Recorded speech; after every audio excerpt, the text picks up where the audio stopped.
গ্রামের নাম হট্টপুর। নিপু থাকে সেই গ্রামেই বাবা মার সাথে। এই গ্রামে নিপুর একজন বন্ধু আছে, তিনি হলেন হরি কাকা।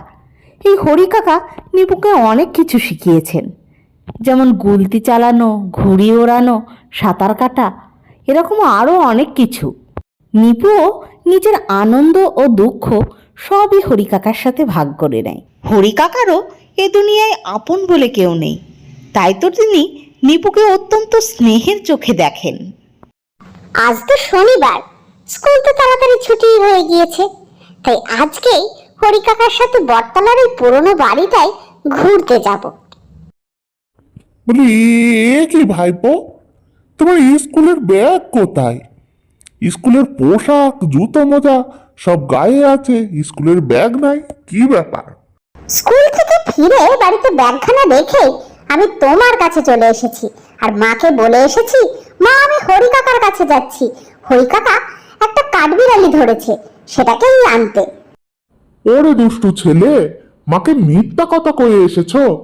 তারপর বাড়ি যখন যাবে মা তো জিজ্ঞেস করবে কাঠ বিড়ালি কোথায়, তখন কি উত্তরখানা দেবে শুনি? ওসব কাঠবিড়ালির কথা ছাড়ো তো, তোমার দুপুরের খাওয়া হয়েছে কিনা সেটা বলো, আর আমরা কখন যাচ্ছি? ওই বটতলার কাছে ওই পুরনো দালান বাড়িটা আছে না, ওইখানে। মনে নেই বুঝি তোমার? ওরে ভাই, এ ছেলেকে তো আমি কিছুতেই বোঝাতে পারি না। ও বাড়ি যে সে বাড়ি নয়, ওটা ভূতের বাড়ি, ওখানে বেম্বদত্তির বাস। তাছাড়া ওখানে তোমাকে নিয়ে গেলে তোমার বাবা মা আমাকে ভীষণ বকাবকি করবেন। ও কাকা, চলো না, কেউ কিচ্ছুটি টের পাবে না। তাছাড়া আমরা তো যাবো দিনের বেলায়, সন্ধ্যা নামার আগেই তো বাড়ি ফিরে আসবো। চলো না আমার সোনা কাকা, চলো না, আর আমি তোমার কখনোই অবাধ্য হব না। এবার থেকে তোমার সব কথা শুনবো। ও কাকা, একটিবার নিয়ে চলো, আর কখনো তোমায় কোনো কিছু নিয়ে জোর করব না। হে ভগবান, এই ছেলেকে তো আমি কিছুতেই বোঝাতে পারছি না। ভূত কখনো দিন রাত দেখে আসে না গো। তাছাড়া তুমি এখন অনেক ছোট, চলো তার চেয়ে বরং তোমাকে একটু পাখি দেখিয়ে নিয়ে আসি। সুবল বাবুর বাগান লাগোয়া যে পুকুরখানা আছে না, সেখানে অনেক পরিযায়ী পাখি এসেছে। পাখি দেখতে না, সে অন্যদিন যাব। তাছাড়া তুমি আমায় কথা দিয়েছিলে আজকেই তুমি ভূতের বাড়ি দেখতে নিয়ে যাবে। ও কাকা, নিয়ে চলো না, বাড়িটার কাছে যাব না, দূর থেকে দেখেই চলে আসবো। চলো না কাকা। হরি কাকা তো ভীষণ চিন্তায় পড়ে গেল। বোঝাই যাচ্ছে নিপু তো ছাড়ার পাত্র নয়। একদিন সে নিপুকে নিজেই গল্প করেছিল ওই ভূতের বাড়িটার কথা। বটতলা মানে ওই ভূতের বাড়িটা ওদের গ্রাম থেকে প্রায় মাইল খানেক হবে। হরি কাকাও অবশ্য লোকের মুখেই ভূতের বাড়ির গল্প শুনেছে, তবে ভূতটুতে তেমন বিশ্বাস নেই হরি কাকার। ভেবেছে বাড়িটাতে লোকজন থাকে না, পুরনো ঝোপঝাড়ের মধ্যে বাড়ি, তাই হয়তো লোকে ভূতের বাড়ি বলে। বলি, ও মাধব, এই পাগল তো কোনো কথাই শুনছে না। তুই একটা কাজ কর বাবা, তুই বরং দোকানটা সামলা। আর হ্যাঁ, দুধ রাখা আছে, ওটা ভালো করে জাল দিয়ে রাখিস। তাছাড়া এখন দুপুরবেলা সেরকম খরিদ্দার আসবে না, আমি বরং ওকে নিয়ে একটু ঘুরে আসি। আর হ্যাঁ, আমি সন্ধ্যার আগেই ফিরে আসবো। ও তুমি চিন্তা করো না, আমি সব কাজ গুটিয়ে রাখবো। তুমি এখন যাও দেখি, পাগলটার বায়না মিটিয়ে আসো, নাহলে পাগলটা ঘ্যান ঘ্যান করেই যাবে, ভূতের বাড়ি যাব, ভূতের বাড়ি যাব। দালান বাড়ি, দোতলা, কিন্তু ভাঙা ও জরাজীর্ণ। দেয়ালে শ্যাওলা পড়েছে, বাড়িতে ঝোপঝাড়ে বোঝাই রয়েছে, বটগাছ জন্মেছে। প্রায় হাত দশেক দূরে একটা গাছের পিছন থেকে নিপু ও হরি কাকা বাড়িটাকে খুব ভালো করে দেখছিল। বলি, ও হরি কাকা, কোথায় তোমার ভূত? কাউকে তো কোথাও দেখতে পাচ্ছি না, খুব তো বললে এটা ভূতের বাড়ি। ওরে বাপ, এটা ওদেরই বাড়ি। লোকে বলে এখানে তেনারা থাকেন, তাই বলে কি বাড়ির সামনে পা চড়িয়ে বসে থাকবে আমাদের জন্য? বলি, হয়েছে তো ভূতের বাড়ি দেখা, এবার দয়া করে বাড়ি চল বাপ। চলো না কাকা, একটু বাড়িটার ভিতরে ঢুকে দেখে আসি। এত কাছে এলাম, অথচ ঠিক করে না দেখি বাড়ি ফিরে যাব। এখন এখন তুমি ভেবে দেখো, আজকেই বাড়ির ভিতরে ঢুকবে নাকি অন্য আর একদিন নিয়ে আসবে আমাকে? না, একদম না। তুমি আমায় কথা দিয়েছো, তুমি দূর থেকেই দেখবে। ওরকম জেদ করলে আমি আর তোমার সাথে কথা কইব না, আর কোথাও নিয়েও যাব না। চুপটি করে এখন বাড়ির দিকে চলো। আমি আমার কথা রেখেছি, তুমিও তোমার কথা রাখবে। অনেক হয়েছে। নিপু তো তখন বেজার মুখে চুপ করে রইল।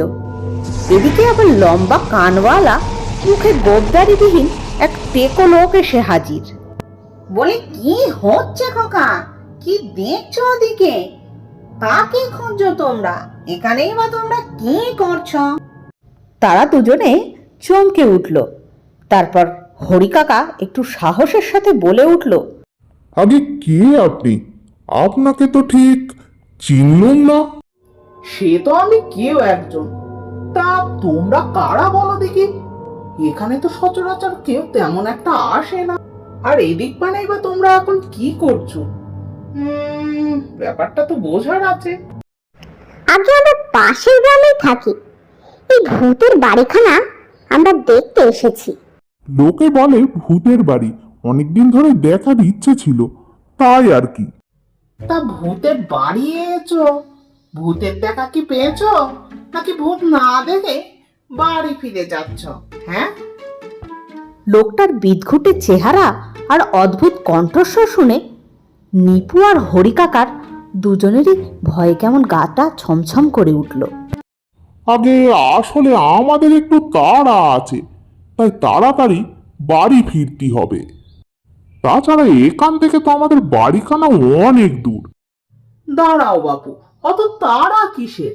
অত দূর থেকে এসেছো, একটু চা পানি তো খাও, তারপর না হয় যাবে খন। নিপু কিছু বলার আগেই হরিকাকা বলে উঠল, না না, আমরা কিছু খাবো না। তাছাড়া আমরা দুপুরে খাওয়া দাওয়া করেই বার হয়েছি। বারে, এই প্রথমবার তোমরা আমার বাড়ি এসেছো, কিছু না খাইয়ে তো আমি শুধু মুখে ছাড়বো না। আপনার বাড়ি? আপনার বাড়ি মানে ঠিক বুঝলাম না তো। আমার বাড়ি। পিছনের এই বাড়িখানা দেখছো না, ওইখানেই তো আমি থাকি। কি হে খোকা, কিছুক্ষণ আগেই তুমি বলছিলে না ওই ভাঙা বাড়িখানার মধ্যে তুমি ঢুকবে? তা দাঁড়িয়ে আছো কেন? চলো। মানে আমার পড়া আছে, সময়ে না ফিরতে পারলে মা আবার বকা দেবে। তাছাড়া হরি কাকার দোকান খোলা আছে, মাধব দাদাকে বসিয়ে এসেছে যে। কেউ তোমাদের বকবে না।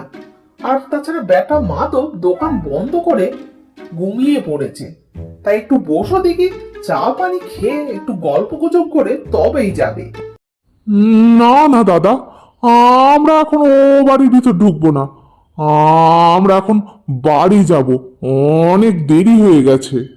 ওদের মুখ ও হাত নড়লেও পা যেন কোনো এক অদৃশ্য শক্তিতে জাঁপটে ধরে রেখেছে। তখন ওরা বুঝতে পারল এই লোকটা যে সে লোক নয়। বলি, সেই যতক্ষণ পড়েছো, একটু গল্প গুজব না করে তোমাদের আমি চাচ্ছি না। হরিকাকা ভয়ে শুকনো গলায় ওই অদ্ভুত দেখতে লোকটার কাছে কাকুতি মিনতি করতে লাগলো। দোহাই দাদা, আপনি কে আমি জানি না, তাই দাদা বলেই সম্বোধন করলাম। আমাদের এবারে ছেড়ে দিন, অনেক দেরি হয়ে যাবে আমাদের বাড়ি ফিরতে। কেন গো বাপু, কি ক্ষতি করেছি আমি তোমাদের? তাছাড়া তখন থেকে বাড়ি যাই করছো, আমার কি একটু গল্প গুজব করতে নেই? তাছাড়া ভূতেদের বুঝি গল্প গুজব করতে ইচ্ছে করে না? তবে তুমি কি ভূত? এতক্ষণ ধরে আমরা ভূতের সাথে গল্প করছি। না, ভূত ঠিক নয়। আমি হলাম ভূতেদের একটু উঁচু বংশের। আমি হলাম গিয়ে ব্রহ্মদৈত্য। এই তোমাদের মানুষদের মধ্যে যেমন ভাগ আছে না, বাঙালি, পাঞ্জাবি, গুজরাটি, হিন্দু, মুসলমান, সেরকম আমাদের ভূতেদের মধ্যেও ভাগ আছে। কেউ ব্রহ্মদৈত্য, কেউ মান্দ, কেউ শাকচুন্নি, কেউ পেতনি, এই আর কি। যত সব বাজে কথা, অনেক বেলা হয়ে গেল, আমাদের এখন ফিরতেই হবে। দেখি চলো নিপু বাবু, এবারে আমাদের যাওয়া যাক। বাজে কথা? ভূতেরা কখনো বাজে বা মিথ্যা কথা কয় না। এই যে তুমি রোজ দুধে জল মেশাও, চায়ে শুধু দুধের রংটাই থাকে, দুধের কোনো গুণ থাকে না। আর এই নিপু বাবু বাড়িতে বলে যে কাঠবিড়ালি আনতে যাচ্ছে, তাহলে কারা মিথ্যা কথা বলে, ভূতেরা না মানুষেরা? তোমার তো সাংঘাতিক ক্ষমতা দেখছি। কি করে তুমি বলে ফেললে আমরা দুজনেই মিথ্যা কথা বলি? এমন ক্ষমতা থেকেই বা লাভ কি? যে ক্ষমতায় মায়ের দুধ গোচাতে পারে না, সেই ক্ষমতা থেকে কোনো লাভ আছে কি? কি তোমরাই বলো? আমরা তো মুখ্য সূক্ষ্ম ব্রহ্মদৈত্যী, অত শত তো বুঝিনি। বলি ব্রহ্ম দাদা, এত ক্ষমতা থাকা সত্ত্বেও তোমার মনে এত দুঃখ? আমার যদি এরকম ক্ষমতা থাকতো আমি বিশ্ব লয় করে ফেলতুম। না গো হরি দাদা, তুমি ভুল বুঝছো।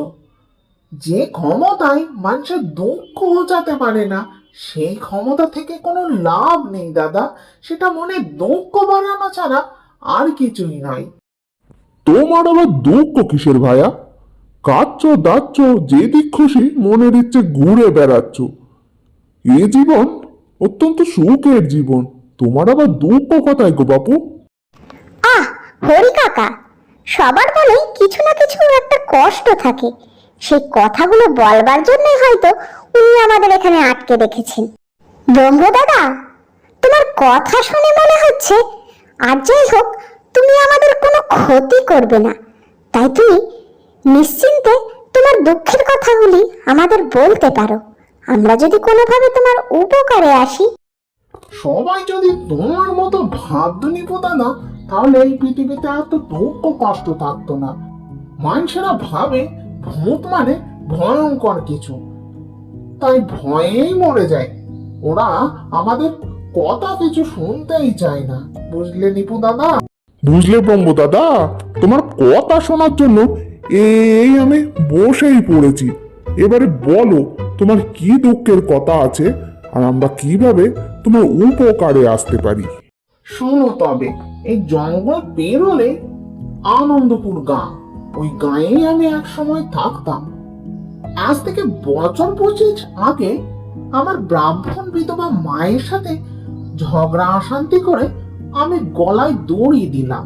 অতিরিক্ত রাগে আমার কি যে মতি ভেরম হয়েছিল, তখন এটা মাথায় আসেনি আমি মরে গেলে আমার মা যে বড্ড অসহায় হয়ে পড়বে।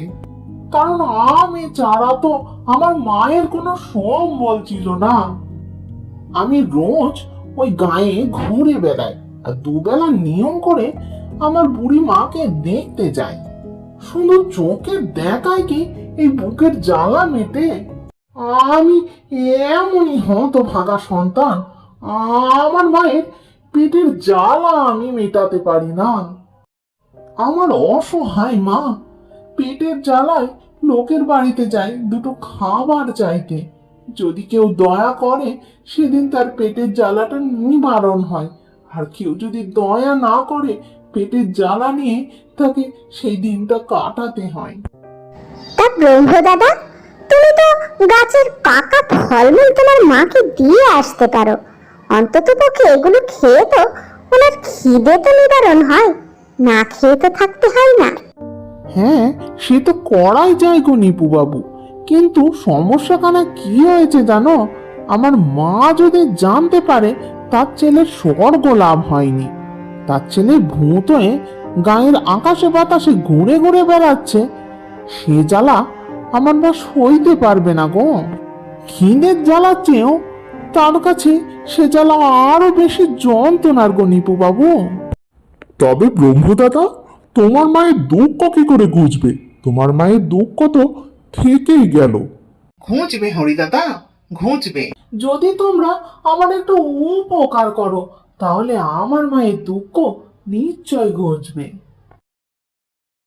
বলো ব্রহ্ম দাদা, আমরা কিভাবে তোমার সাহায্য করতে পারি? আমরা সব রকম ভাবে তোমার সাহায্য করতে রাজি আছি, এতে যদি মায়ের দুঃখ ঘোচে। শোনো তবে, আমি তোমাদের দুটো থলির সোনার পয়সা দিচ্ছি। এর মধ্যে একটা থলি তোমাদের কাছে রাখবে, আর একটা থলি আমার মায়ের কাছে যাই হোক কিছু মিথ্যা কথা বলে দিয়ে আসবে, তবে বলো না যেন এটা আমি পাঠিয়েছি। আর হ্যাঁ, তোমাদের আমি সন্ধ্যার আগে বাড়ি পৌঁছে দেবো। নিপু বাবু, তোমাকে তোমার বাবা মা বকাবকিও করবে না, আর হরি দাদা তোমার দোকানেরও কোনো ক্ষতি হবে না, এটা আমি তোমাদের বন্ধু হিসেবে বলতে পারি। ব্রহ্মদৈত্যের যেমন কথা তেমনি কাজ। কথা শেষ হতে না হতেই দুখানা সোনার পয়সার থলি ঝুপ করে আকাশ থেকে এসে মাটিতে পড়ল। তোমাদের এই উপকার আমি কখনোই ভুলবো না। আজ থেকে এই মূর্খ ব্রহ্মদৈত্য তোমাদের বন্ধু হয়ে রইল। যখনই তোমরা আমায় ডাকবে আমি তখনই তোমাদের কাছে হাজির হব। এরপর ব্রহ্মদৈত্য তার অদৃশ্য শক্তি দিয়ে নিপু আর হরি কাকাকে তার মায়ের কাছ হয়ে যথাসময়ে হরি কাকার চায়ের দোকানে পৌঁছে দিল। ব্রহ্মদৈত্যর থেকে পাওয়া সোনার পয়সা দিয়ে হরি কাকা একটা বড় করে মুদির দোকান খুলল, আর নিপু শহরের এক নামী ইংলিশ মিডিয়াম স্কুলে গিয়ে ভর্তি হলো। যদিও এখন তারা ভীষণ ব্যস্ত, তবে তাদের তিনজনের মধ্যে বন্ধুত্ব এখনো অটুট। বন্ধুরা, আমাদের গল্প যদি তোমাদের ভালো লাগে তবে প্লিজ প্লিজ লাইক, কমেন্ট আর শেয়ার করো। আর হ্যাঁ, ব্রহ্মদাদার এইরকম আরো অনেক আশ্চর্য ঘটনার কথা জানতে হলে আমাদের চ্যানেলটাকে তোমাদের সাবস্ক্রাইব করতে হবে, নইলে তোমাদের ভূতে ভয় কাটবে কি করে? কি বন্ধুরা, তাই তো? অবশ্যই সাবস্ক্রাইব করো কিন্তু।